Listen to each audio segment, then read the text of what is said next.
नमस्कार, city post के इस खास पेशकश में आपका स्वागत है। आपको हर खबर कोरोना से जुड़ी हुई मिल रही होगी। मेरी खबर भी कहीं ना कहीं कोरोना से जुड़ी हुई है, लेकिन ज़्यादा फोकस्ड है बिहार पॉलिटिक्स पर। आपको पता है कि बिहार विधानसभा का चुनाव अब से 4 महीने बाद होना है, लेकिन सबके जहन में यही सवाल उठ रहा है कि क्या चुनाव समय पर होगा, क्योंकि बिहार विधान परिषद का चुनाव आगे बढ़ गया है। तो लोगों को आशंका सता रही है कि बिहार विधानसभा का चुनाव भी कोरोना संकट को देखते हुए आगे बढ़ सकता है। क्या होगा कह पाना बड़ा ही मुश्किल काम है। इस बीच सुशील कुमार मोदी ने डिजिटल चुनाव की बात छेड़ दी और उसको लेकर वो खुद अपने ही सहयोगी दल बीजेपी के निशाने पर आ गए, जेडीयू के निशाने पर आ गए। जेडीयू के नेता केसी त्यागी ने कहा कि ये संभव नहीं है, हमारे यहाँ तो चुनाव त्यौहार की तरह होता है, महिलाएं गीत गाती हुई बूथ तक जाती हैं और सेलिब्रेट करती हैं इस चुनाव को। तो ऑनलाइन चुनाव करने की बात भारत में बिल्कुल गलत है, ये संभव नहीं है। अब सवाल ये उठ रहा है कि भाई क्या होगा चुनावी समीकरण। तो आप देख ही रहे लगातार कि महागठबंधन और एनडीए के बीच यहाँ पर लड़ाई है, लेकिन दोनों गठबंधन कितने इंटैक्ट हैं अभी कुछ कह पाना बड़ा मुश्किल है, क्योंकि कोरोना के लॉकडाउन को लेकर जिस तरह से जेडीयू बीजेपी में घमासान छिड़ा हुआ था, जिस तरह से बीजेपी के नेता प्रवासी मजदूरों को बिहार में नहीं लाए जाने को लेकर नीतीश कुमार पर हमलावर थे, उससे तो लग रहा था कि बीजेपी के नेता नीतीश सरकार का सहयोग करने के बजाय उनकी घेराबंदी करने में जुटे हुए हैं। तो ये गठबंधन रहेगा या नहीं रहेगा, ये कह पाना भी बड़ा मुश्किल काम है। अब दूसरी तरफ है महागठबंधन में आरजेडी सबसे बड़ा घटक दल है, फिर कांग्रेस है, उसके साथ सन ऑफ मलाह की पार्टी वीआईपी पार्टी है, उपेंद्र कुशवाहा की पार्टी आरएलएसपी है। जीतन राम मांझी भी अभी तक महागठबंधन में हैं, लेकिन जीतन राम मांझी, सन ऑफ मलाह, मुकेश सहनी की पार्टी वीआईपी, उपेंद्र कुशवाहा की पार्टी आरएलएसपी महागठबंधन का हिस्सा रहेगी या नहीं, ये कह पाना बड़ा मुश्किल है, क्योंकि ज़्यादा संशय है। लगातार उपेंद्र कुशवाहा, मुकेश सहनी और जीतन मांझी बैठकें कर रहे हैं और उनकी बैठकों में आरजेडी और कांग्रेस के नेताओं को नहीं आमंत्रित किया जा रहा है। कहा तो ये जा रहा है कि पहले उपेंद्र कुशवाहा, जीतन राम मांझी और मुकेश सहनी ने कांग्रेस को भरोसे में लेकर आरजेडी पर दबाव बनाने की कोशिश की थी कि विधानसभा में लोकसभा की तरह ही ज़्यादा से ज़्यादा सीटें उनको मिल सके, लेकिन कांग्रेस पार्टी आरजेडी को छोड़कर इनके साथ आने को तैयार नहीं है।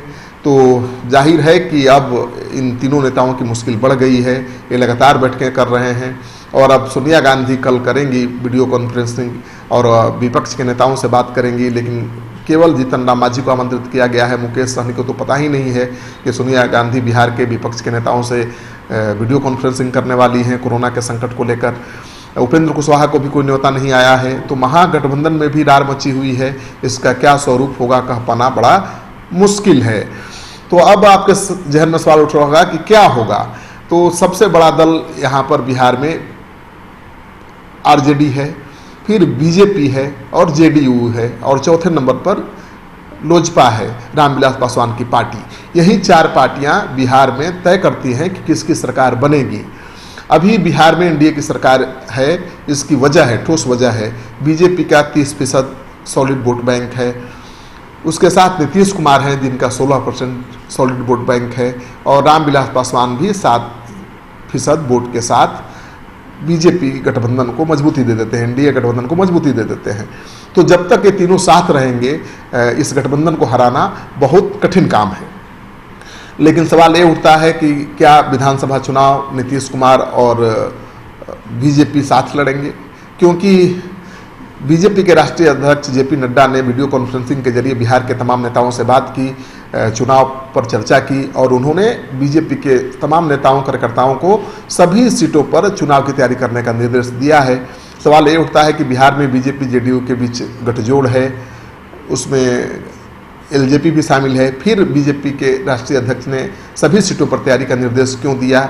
बीजेपी के नेता ये कह रहे हैं कि सभी सीटों पर कोई ना कोई सहयोगी दल लड़ेगा, इसलिए सभी सीटों पर तैयारी करने का निर्देश दिया गया है। लेकिन बीजेपी के राष्ट्रीय अध्यक्ष के इस निर्देश के बाद राजनीतिक गलियारे में अटकलों का बाजार तेज हो गया है, गर्म हो गया है। अब लोग अटकलें लगाने लगे हैं कि कहीं बीजेपी जेडीयू से अलग चुनाव लड़ने की तैयारी तो नहीं कर रही है। देखिए, नीतीश कुमार के बगैर बीजेपी के लिए भी सरकार बनाना बहुत मुश्किल है। ये सच है कि एलजेपी सुप्रीमो रामविलास पासवान, उनके बेटे चिराग पासवान पहले नीतीश कुमार के साथ खड़े दिखते थे, बीजेपी पर दबाव बनाने की रणनीति के तहत, लेकिन अब बीजेपी के साथ खड़े दिख रहे हैं और नीतीश कुमार पर लगातार दबाव बना रहे हैं, उन पर लगातार चिराग पासवान निशाना साध रहे हैं। तो इससे लगता है कि बीजेपी एलजेपी के बीच सब कुछ ठीक ठाक है, लेकिन बीजेपी जेडीयू के बीच सब कुछ ठीक ठाक नहीं है। तो ये गठबंधन कितना इंटैक्ट रहेगा, इस पर इसकी सफलता निर्भर करेगी। अगर ये तीनों साथ चुनाव लड़ते हैं तब तो इनको हराना बहुत आसान काम नहीं होगा, क्योंकि दूसरी तरफ जो महागठबंधन है वो भी इंटैक्ट नहीं है। और जो चर्चा चल रही है कि मुकेश सहनी, जीतन राम मांझी अभी भी बीजेपी के संपर्क में हैं, बीजेपी उनको चाहती है साथ लाना, और सबसे बड़ी बात यह है कि इनको तभी साथ बीजेपी ला सकती है जब उसके पास उनको देने के लिए सीटें हों। इसी फार्मूले को ध्यान में रखते हुए बीजेपी ने एक नया फार्मूला दिया था कि लोकसभा चुनाव में जिस तरह से बीजेपी जेडीयू ने बराबर सीटों पर चुनाव लड़ा, उसी तरह से विधानसभा चुनाव में भी बराबर सीटों पर बीजेपी और जेडीयू चुनाव लड़े। तो माना जा रहा है कि 100 सीटों पर बीजेपी जेडीयू चुनाव लड़ेंगे और 43 सीटों में करीब 30 सीटों पर एलजेपी चुनाव लड़ेगी। 25 से 30 सीट से कम पर मानेगी नहीं एलजेपी, और बाकी जो सीटें बचेंगी उनके बलबूते पर जीतन राम मांझी या मुकेश सहनी में से किसी एक को लाने की कोशिश की जाएगी, क्योंकि दोनों में से कोई नेता 10 से 15 सीट से कम पर तैयार नहीं होंगे एनडीए में जाने के लिए, और इससे ज़्यादा सीट एनडीए के पास बचेगा नहीं। तो मानकर चलिए कि बीजेपी की तैयारी यही है कि एनडीए को और इंटैक्ट किया जाए और मजबूत बनाया जाए, और इसके लिए जीतन राम मांझी और मुकेश सहनी दोनों से उसकी बातचीत चल रही है। लेकिन अब सबसे बड़ा सवाल कि चुनाव कब होगा, इसका जवाब तो चुनाव आयोग ही दे सकता है, क्योंकि चुनाव आयुक्त तो जो लॉकडाउन में विदेश में फंसे हुए थे वो वापस आ चुके हैं और वो चुनाव की तैयारी में जुट भी गए हैं। वो अगर बिहार में लॉकडाउन के बीच चुनाव होता है तो बिहार का चुनाव देश भर के लिए एक मॉडल बनेगा, क्योंकि लॉकडाउन में चुनाव कभी हुआ नहीं है, पहली बार होगा। वैसे विदेशों में इस तरह के प्रयोग हुए हैं, लेकिन वहाँ की आबादी में और भारत की आबादी में कई गुना का अंतर है। जिस देश की आबादी ही 10 करोड़ 20 करोड़ हो, वहाँ तो आप चुनाव करा सकते हैं ऑनलाइन, लेकिन जहाँ पर लॉकडाउन है, जहाँ की आबादी 150 करोड़ के आसपास हो, वहाँ पर ऑनलाइन चुनाव कराना बहुत आसान काम नहीं है। तो सुशील कुमार मोदी ने ऑनलाइन चुनाव कराने की सलाह दी तो पूरा बवाल हो गया। कोई नेता ये मानने को तैयार नहीं है कि भारत में आज की तारीख में ऑनलाइन चुनाव कराना संभव है। लेकिन अगर ऑनलाइन चुनाव कराना संभव नहीं है तो लॉकडाउन में फिर चुनाव होगा कैसे? नेता चुनावी सभाएं कैसे करेंगे? घर घर कैसे जाएंगे? लोगों से मिलेंगे कैसे? और कैसे वोट मांगेंगे? ये भी बड़ा सवाल है। तो माना जा रहा है कि अगर ऑनलाइन वोटिंग नहीं होगा, ईवीएम से ही अगर वोटिंग होगा, तो ऑनलाइन चुनाव प्रचार नेता करेंगे।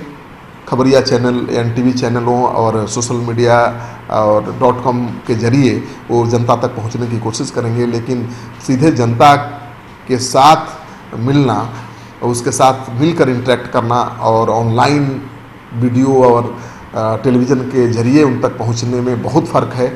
लेकिन अब तो परिस्थिति ऐसी है कि एक ही रास्ता है कि आप ऑनलाइन अपने समर्थकों तक पहुंचिए, अपना वोट मांगिए, अपने चुनाव की तैयारी करिए।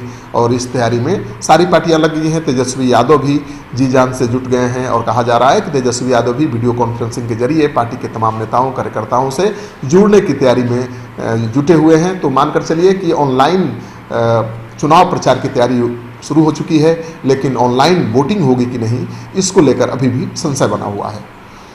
आपको ये खबर अच्छी लगे तो इस वीडियो को खूब शेयर करिए दोस्तों के साथ। अगर आपने अब तक हमारा चैनल सब्सक्राइब नहीं किया है तो कर लीजिए। आपका सहयोग समर्थन सिटी पोस्ट के लिए बहुत मायने रखता है।